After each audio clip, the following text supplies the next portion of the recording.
આવતી વખતે તો જન્મ નથી લેવા ધરતી ઉપર. કામ એવું છે અહીંયા ધરતી ઉપર જન્મ લઈને. નકરું ખાવાનું બનાવે રાખવું, નકરા રોટલા ટીપે રાખવાના નકરા. બીજું કામ છે કઈ? બીજો કઈ ધંધો જ નહીં. આ જન્મમાં જ પૂરું આપણું.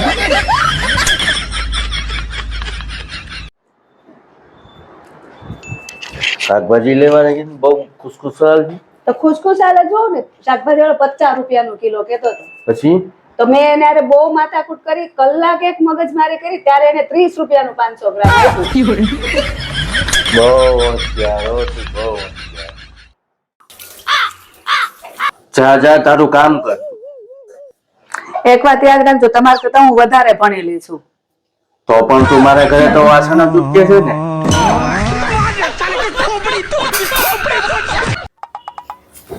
આ જો તો હું હાડી લાવી. હારી છે? હા હારી છે હો. કેટલા લાવી છે? ગેસ કરો તો. 1300 રૂપિયાની. તમને કેમ ખબર?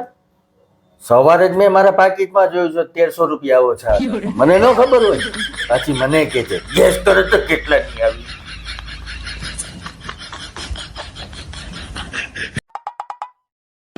જે આવી દવાખાને હા, શું કીધું? ડોક્ટર એમ કીધું કે મોઢામાં સિમેન્ટ પૂરવી પડશે દાઢમાં. તો પુરાવી દેવાય ને. ના રે, ડોક્ટરે સિમેન્ટ પૂરવાના 900 રૂપિયા કીધા. તો 450 રૂપિયાની તો સિમેન્ટ ની આખી થેલી આવી જાય. અરે ડોબી, ઈ સિમેન્ટ અલગ આવે ને આ સિમેન્ટ અલગ આવે. પુરાઈ આવજે કાલે, જાજે દવાખાને.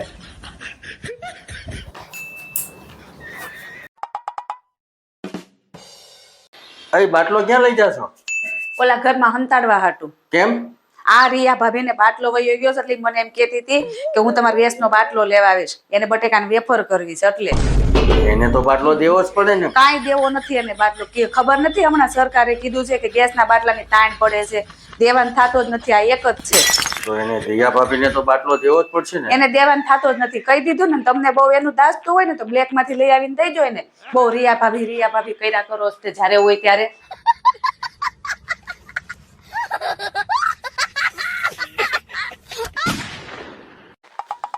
તમને કહો, હા, ગેસની તકલીફ થઈ છે. ગેસની તકલીફ તને એકને થોડી છે, આખા દેશને છે. અરે એમ નથી કેતી મને ગેસ છો છે એમ કહું છું. તો ચોખવટ પાડની. મને એમ કે તું ગેસના બાટલાનું કહેતી હોય. હા હું જોતે ખબર પડે ને. હા હું જોઈ ને તે ક્યાંથી ખબર પડે? ઓય હા, આ બાજુવાળા રિયા ભાભી છે ને, ઈ 2000 રૂપિયાની ધોળું થવાની ક્રીમ લાવ્યા. અરે નો હોય 2000 ની. લાવ્યા 2000 અરે પણ નો લાવ્યા હું તું. એને કીધું લાવ્યા 2000 રૂપિયા. અરે પણ હું લાવ્યો છું, મને નો ખબર હોય કેટલા ની આવી. એક વાત કહું છું, આ દેરની વહુ ને દેરાણી અને જેઠની વહુ ને જેઠાણી કેમ કહેવાય? કેમ કહેવાય? જો દેરની વહુ છે ને એ દેરની અણી કાઢે અને જેઠની વહુ છે ને એ જેઠની અણી કાઢે.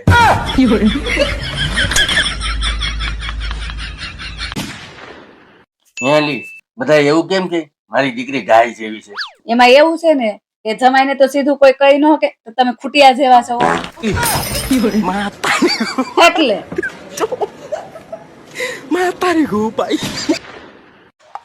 મિત્રો, તમારે તમારી ઘરવાળીને ખુશ રાખવી હોય તો એક કામ કરવું પડે. એક નોય તો તમારે ઘરના બધા કામ કરવા પડે તો ઘરવાળી ખુશ રહે.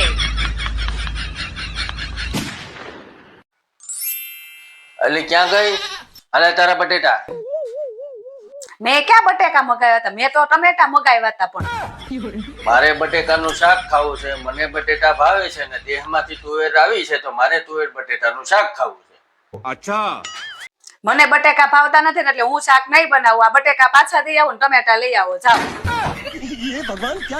મને ખબર જ હતી આ ઘરમાં મારી પસંદગીની વસ્તુ બની નથી ને બનવાની નથી. એટલા હાટું હું છે ને બટેટા નહીં ટમેટા જ લેવું છું. તારી હાટું લે ટમેટા જ લાવ્યો છું. આ ઉભા રહ્યો.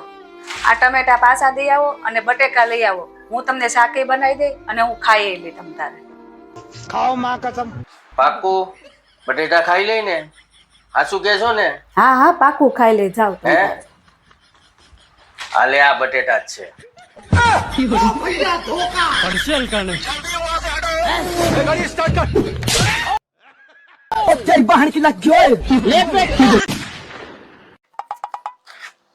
તમને કહું, હા. મને એક્ટિવા હકાવતા શીખવાડો ને. અરે એક તો બટકી છે તો 3 ફૂટની ને એમાં એક્ટિવા ક્યાં તું શીખવાની?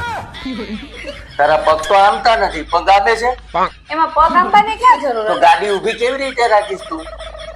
એ તો તમારે ન શીખવાડ્યું એટલે બધા બાના જ કાઢતા આવડે તમને પાછી કે જ્યારે મને હોય ત્યારે. એક્ટિવા શીખવાડો. मिलते नहीं हम दोनों फिर बोलो क्या होता. એ કાંઈ નો થાત, તું નો હોત ને તો જિંદગી મારી છે ને હાઈ ક્લાસ જાત, તો તું આવી ને તે દુની મારી કસણાઈ બેહી છટે કાળામ. એય હું છું મોઢાને કેમ એમ કરે છે? કાઈ ની જીભમાં ચાંદી પડી છે. હા કાંઈ વાંધો નહીં, 24 કલાક તો હાલે એટલે ખોટવાય તો ખરી ને. તમને કહું, અહીંયા હાલો તો. શું છે? આ ફૂલ કેવું સરસ ખીલ્યું છે, કેવું શાંતિથી ઊભું છે અહીંયા. આ જોઈને તમને મારા માટે કઈ ફીલ થાય છે? હા શું થાય છે? આ ફૂલ કેમ એક જગ્યાએ સરસ એક શાંતિથી ઊભું છે? હા તો એમ તું એક બાજુ શાંતિથી ઊભી રહી જાય તો મને કેવી શાંતિ થાય, કેવી મજા આવે. હાલો ઘેરે, તમને શાંતિ બતાવો. હાલો ઘેરે, શાંતિ બતાવો. હાલો. તમને કહું, હા સરકાર જો એમ કહી દે ને કે એક ઝાડ વાવો અને એક દારૂની બોટલ ફ્રી, માના હમ એકેય જગ્યા ક્યાંય ખાલી નો રહેવા દે, ને ક્યાંય ખાચો ખાલી નો રહેવા દે, અને એની માને દે રોડ ઉપર એ રીતે ઝાડ વાવીને ન્યાય જંગલ ઉભા કરે એમ છે, હાઈવે ઉપર દારૂડિયા. સાચી વાત છે, સાચી વાત છે. આજ તો એવો વિડીયો બનાવો છે, એવો વિડીયો બનાવો છે ને તો આ વિડીયોમાં છે ને 1 મિલિયન લાઈક તો આવી જ પડે. હવે વિડીયો વાળી ના થાવમાં મારા બા એમ કહેતા હતા કે જમાઈની પાસે એક ને એક જ શર્ટ છે, બીજા કઈ કપડા નથી, તે બધા વિડીયોમાં એક જ કપડા પહેર્યા હોય. તારા બા મારા સટનો કે છે તો તારા બા પાસે તે 3 છોકરીઓ છે, BMW, મર્સિડીઝ ને ઓડી, તો એમાંથી કેમ એ કોઈ નથી મોકલતા? કેમ મને ડમ્ફરિયું પટકારી દીધું છે?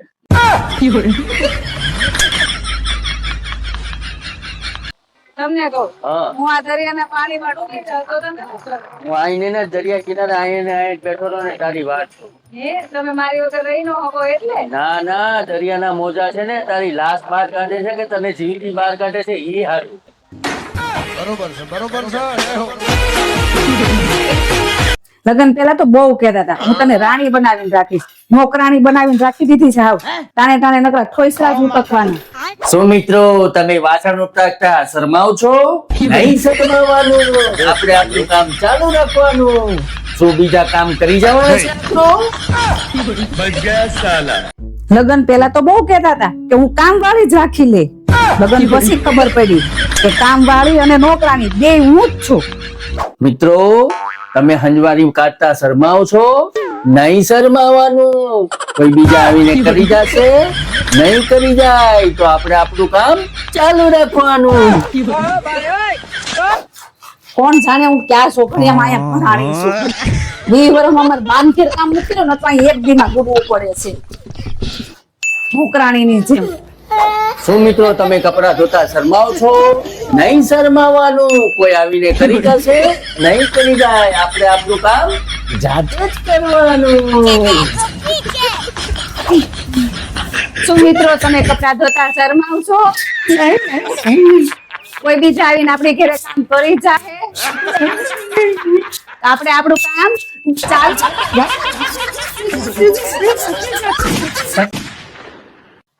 તમને કહું જલ્દી ગાડી બહાર કાઢો. શું થયું? મારા મમ્મી ને મારી બેન ને બાંધવાનું થઈ ગયું. હાલ તો મા બેન એક કરી નાખશે. અરે તાર મમ્મી નો તાર બેન નો ઝઘડાનો સમાધાન કરાતા. બોલવાનું થોડુંક માફ રાખજો ને તો દાંત બાદ બધું બહાર કાઢી નાખીશ.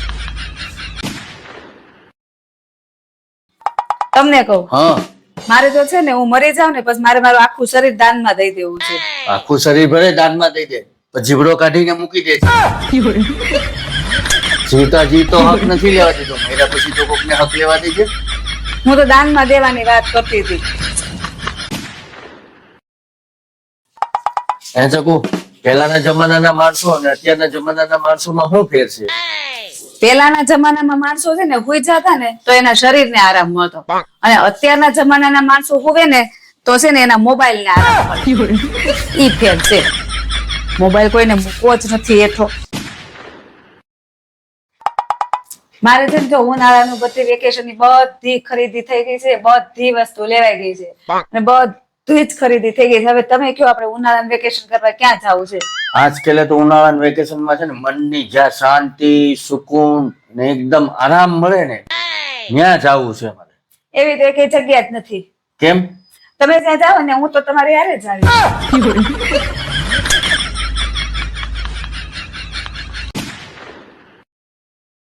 ચકો એવું નથી લાગતું કે તું હમણાં બહુ બધા ખર્ચા કરે છે? હું બહુ ખર્ચા નથી કરતી, તમે ઓછું કમાવ છો. અરે હું એમ કઉ છું પૈસા બચાવ. તમે કમાવાનું વધુ રાખો ને, કામ વધારે કરો ને. તમને કહું, હા તમને હું એક સવાલ પૂછું? પૂછ. મરઘીના પગ ટૂંકા કેમ હોય? મને નહીં ખબર. લે, એટલી તમને કઈ ખબર જ ન હોય. કારણ કે ઈ ઈંડા આપે તો નીચે પડે તો તૂટી ન જાય, એટલે ટૂંકા હોય. જબરા સવાલ લઈને આવ્યો તું. ગણિત ને વિજ્ઞાન ને બધું ભેગું કરી દીધું. કોણ જાણે ક્યાંથી પૂછી આવે છે આવા સવાલ. ઓય તમને કહું, આ હું વાંદરા જેવું ડાસું કરીને બેઠા છે? એવું જ કરીને બેહે ને. 10 રૂપિયામાંથી 10 લાખે આવીને બેઠા અમે. હે તો તો મને અડધો ભાગ દેવો જ પડશે તમારે. નો દીધો ને તો પોલીસ કેસ કરીશ, કહી દઉં છું, પેલા કોર્ટમાં લઈ જાય. આ તો વાંધો નહીં તમ તારે. 10 રૂપિયામાંથી 10 લાખનું દેણું થઈ ગયું છે. તેમાં 5 લાખ રૂપિયા તું દે છે. ના ના હું તો ખાલી મજાક જ કરતી હતી. એવું કાંઈ આપણે નથી. હું તો તમારે હારે જ રહેવાની ને, આપણે એવું કાંઈ નથી કરવું. હું તો ખાલી મજાક કરતી. ના ના તને લાવ્યા ને એમાં જ આ 10 લાખનું દેણું છું. નકર તો અમે એકદમ ફરક આવતા હતા.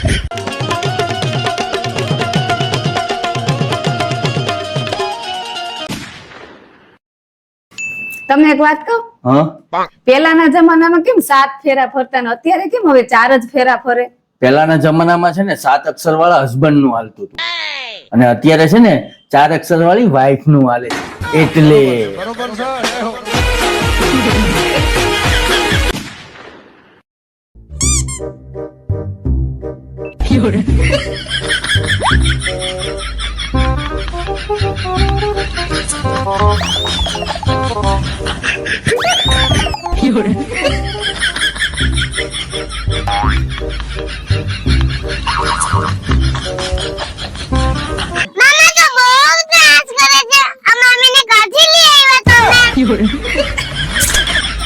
આવા વેકેશન કરવા નો આવતા હોય તો સારું. હાશ આ તો ખાવાની મજા આવી જાય. સાબુદાણાની ખીચડી છે હો. હે આ સાબુદાણાની ખીચડી બનાવે છે, આ મીઠા વગરની છે, હાવ મોળી છે આ તો. મારે છે ને અધિક મહિનો હાલે છે અને મારે મોડું વ્રત છે. હું જેવું ખાય ને એવું જ તમને મળશે. એટલે મૂંગે મૂંગા દ્વારકાધીશ ના દર્શન કરવા ગયા, ત્યાં કેવો સરસ 56 ભોગ ધરાયો હતો ભગવાનને. હા તમે કોઈ દિવસ મારી એકેય રસોઈના વખાણ કર્યા? પણ ગાંડી આમાંથી એકાદી આઈટમ તું છે ને બનાવતા શીખી જા ને તો વખાણ તો શું આખું ગામ છે ને તારી આરતી ઉતારશે.